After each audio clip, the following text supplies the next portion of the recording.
If your ECM multi-speed blower motor is running non-stop, it's not always just the module causing the headache. There are a few other things you gotta check first to avoid throwing money at parts you don't need. So, first up, look at the control board because sometimes its relays get stuck and keep sending power to the blower, making it run like it's got no off switch. Next, double check your wiring because if something's hooked up wrong, that can mess with the signals and cause the blower to ignore the usual 24-volt commands.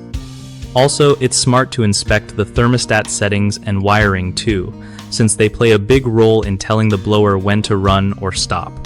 Don't forget to check for any error codes on your HVAC system. They can clue you in on what's really going on behind the scenes.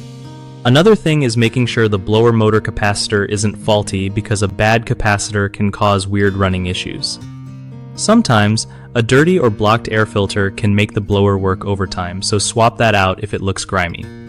If all this checks out and your blower still won't quit, then yeah, it's probably time to consider that the module itself might be shot.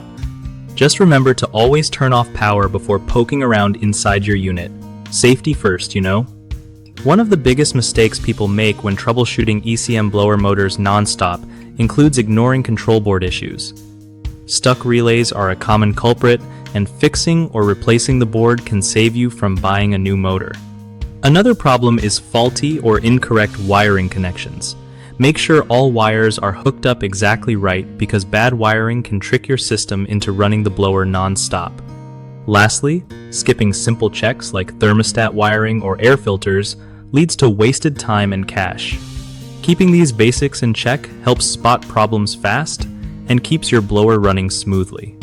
BigHomeProjects.com makes life easier by connecting homeowners with trusted local contractors who really know their stuff, so you can find help without all the hassle.